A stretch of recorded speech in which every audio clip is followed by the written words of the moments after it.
একসময় রাজনৈতিকভাবে একে অপরের কড়া বিরোধী ছিলেন তারা। সেই সুকান্ত মজুমদারেরই এবার প্রশংসা করলেন প্রাক্তন মন্ত্রী তথা ঋতব্রতপন্থী তৃণমূলের রাজ্য সভাপতি বিপ্লব মিত্র। কলেজ পরিচালন সমিতির সভাপতি নিয়োগ নিয়ে বিতর্কের মধ্যেই রবিবার সাংবাদিক বৈঠকে সুকান্তের যোগ্যতার প্রশংসা করেন তিনি। তার এই মন্তব্য ঘিরে দক্ষিণ দিনাজপুরের রাজনৈতিক মহলে শুরু হয়েছে নতুন করে চর্চা। বিপ্লব মিত্র দীর্ঘদিন দক্ষিণ দিনাজপুর জেলা তৃণমূলের সভাপতি ছিলেন। এবারের বিধানসভা নির্বাচনে জেলার একাধিক আসনে তৃণমূল প্রার্থীরা হারলেও হরিরামপুর থেকে জয় পান বিপ্লব। ভোটের আগে ও নির্বাচনী প্রচারে সুকান্ত মজুমদারের বিরুদ্ধে একাধিকবার সরব হতে দেখা গিয়েছিল তাকে। নির্বাচনের পর অবশ্য রাজনৈতিক শিবির বদল করেন বিপ্লব। মমতা বন্দ্যোপাধ্যায় ও অভিষেক বন্দ্যোপাধ্যায়ের নেতৃত্বাধীন তৃণমূল শিবির থেকে বেরিয়ে ঋতব্রত বন্দ্যোপাধ্যায় পন্থী শিবিরে যোগ দেন তিনি। পরে তাকে ওই শিবিরের রাজ্য সভাপতির দায়িত্ব দেওয়া হয়। সম্প্রতি জেলায় ফিরেছেন বিপ্লব। রবিবার নিজের বাড়িতে সাংবাদিক বৈঠক করেন তিনি। সেখানেই বালুরঘাট ও গঙ্গারামপুর কলেজের পরিচালন সমিতির সভাপতি হিসেবে সুকান্ত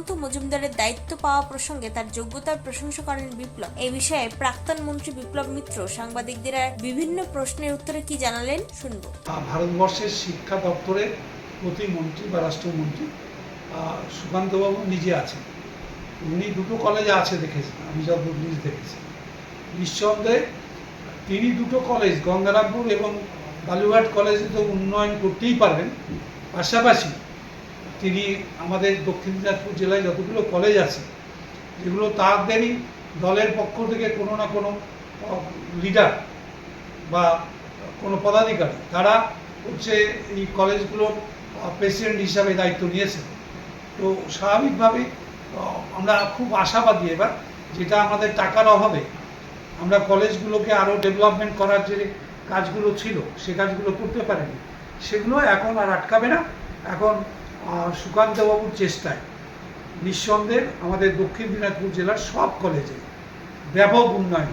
মানে আপনি এটা একদম 100% আশাবাদী? আমি খুব আশাবাদী এবং হওয়া উচিত, এটাই হওয়া উচিত। ঠিক। এবার সুকান্ত বাবুকে আপনার মানে কি ধরনের মানুষ মনে হয় সেই বিষয়টা নিয়ে? না, উনি শিক্ষাবিদ তো বটেই, আমরা তো কেউ অস্বীকার করতে পারবো না। তিনি ইউনিভার্সিটির তিনি প্রফেসর, তো সেখানটায় স্বাভাবিকভাবেই, তবে ওনাকে আমরা তো এক্সপেক্ট করি যে ওনাকে ইউনিভার্সিটিতেও যদি দেয় তাহলে আরও ভালো হবে। তার মধ্যে জেলার ছেলে, তার মধ্যে জেলারই ছেলে।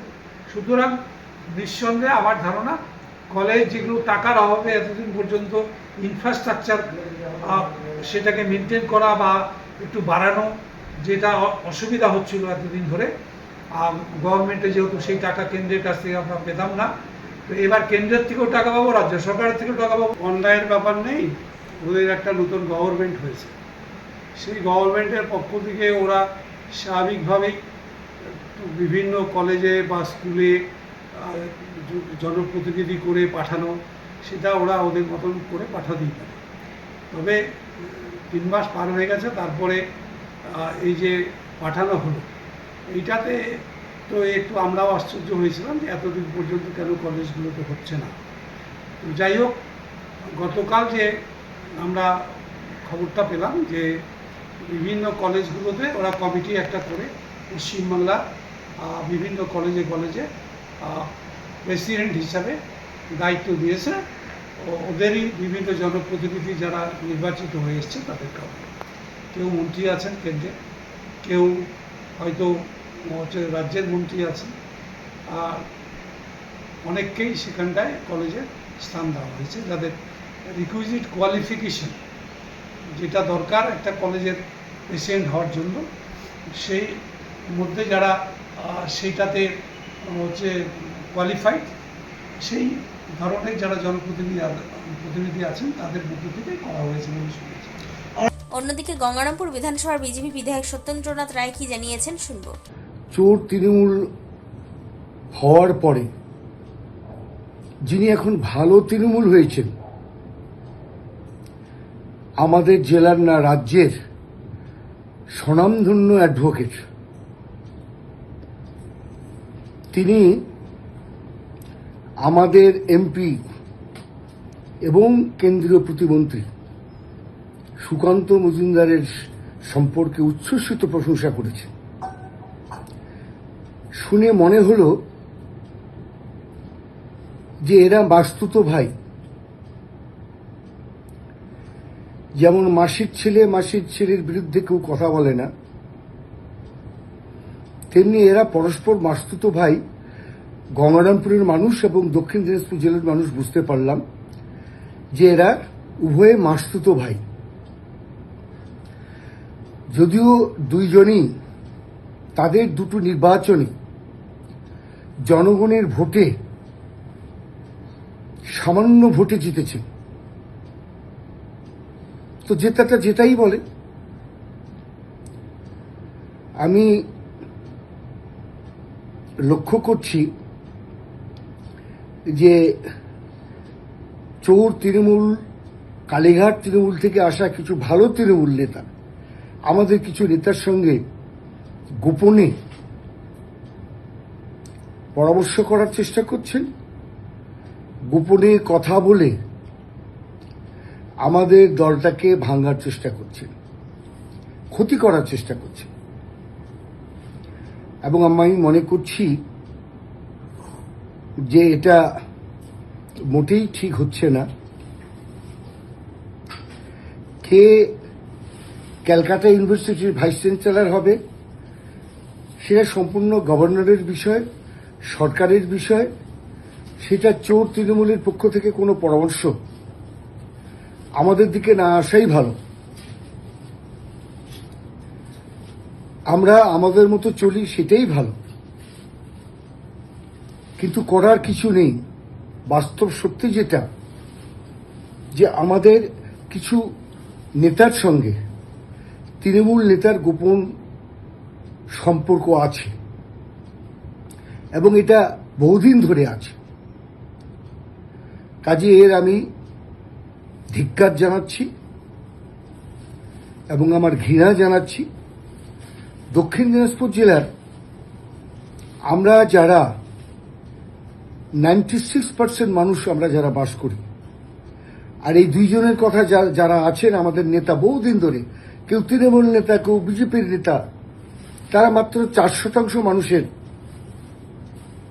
যে জনসংখ্যা আছে তার হল উত্তরাধিকারী। এরা জনসংখ্যা মাত্র 4%, আর 96% মানুষ আমরা গ্রামগঞ্জে বাস করি, যারা আমরাও রাজনীতির সঙ্গে আছি বহুদিন থেকে। এটা মোটেই ঠিক হয় নাই যে গ্রামের মানুষদের উপেক্ষা করে দুইজনের সঙ্গে পরামর্শ করে দল চালাবে, কথা বলবে। এটা আমি ভালোভাবে নিচ্ছি না। এবং গঙ্গারামপুর বিধানসভার মানুষ আর দক্ষিণ দিনাজপুর জেলার নিরপেক্ষ মানুষ আছেন, তাদেরকে বিচার করার দায়িত্ব দিলাম। আপনারা ভাবুন যে এটা ঠিক না বেঠিক। দক্ষিণ দিনাজপুরের বুনিয়াদপুর থেকে শান্তনু মিশ্রের রিপোর্ট, টাইমস 14 বাংলা। চোখ ধাঁধানো বিদ্যুৎ চালিত দ্বিচক্রযানের রায়গঞ্জের অলিভার শোরুমের উদ্বোধন হতে চলেছে খুব শীঘ্রই। নজরে রাখুন, পাইকারি ও খুচরো সবভাবেই মিলবে এই শোরুম থেকে। যোগাযোগ আনাম এন্টারপ্রাইজ, CNF, মোবাইল নম্বর 9733155674। অফার আকর্ষণীয় অফার। দেশের 80তম স্বাধীনতা দিবস ও আমাদের প্রতিষ্ঠান শাড়িশ্রী পাঞ্জাবি হাটে প্রথম বর্ষপূর্তি অফারে 5 থেকে 10% শাড়িতে ছাড়। এছাড়াও 20,000 টাকার বেশি কেনাকাটায় 15% অতিরিক্ত ছাড় মিলবে। এছাড়াও বছরভর 8 থেকে 12% ছাড়ে শাড়ি পাঞ্জাবি কেনার সুযোগ মেলে। তাই আর সময় নষ্ট না করে শিগগির আসুন রায়গঞ্জের মোহনবাটি বাজারের বিপরীতে থাকা ঝা চকচকে দোতলা প্রতিষ্ঠান শাড়িশ্রী পাঞ্জাবি হাটে। 14 আগস্ট শুক্রবার থেকে এই অফার শুরু, চলবে আগামী 24 আগস্ট সোমবার পর্যন্ত। এই সুযোগ থাকছে মাত্র 15 দিনের জন্য। স্বেচ্ছাসেবী সংস্থা খুলতে চান? তাহলে রেজিস্ট্রেশন প্রক্রিয়া শুরু করুন। যে কোনো এনজিও খুলতে চাইলে এনজিও কনসালটেন্সি আপনাকে স্বেচ্ছাসেবী সংস্থার নিবন্ধন করাতে, সম্পূর্ণ ডকুমেন্টেশন তৈরিতে পূর্ণাঙ্গভাবে সহায়তা করবে। Section 8 company registration, trust registration, society registration, pan, tan এবং 12A 80G সহায়তা, এনজিও দর্পণ এবং CSR সম্মতি। এখনই কল করুন 8345817300 হোয়াটসঅ্যাপ করুন 9434187666 এই নম্বরে। মুখের উজ্জ্বলতা হারিয়ে গেছে, স্পট পড়ে গেছে, ব্রণ ভর্তি, তাই আর দেরি না করে আজই আসুন রায়গঞ্জের চণ্ডীতলায় হেলথ প্লাস মাল্টি স্পেশালিটি ক্লিনিকে এবং এখানে পান অভিজ্ঞ ডাক্তার দ্বারা ফ্রি স্কিন টেস্ট।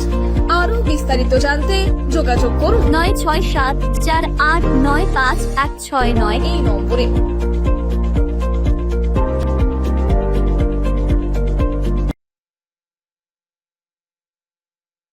আজ তোমার বিয়ে সাজলো নতুন সাজে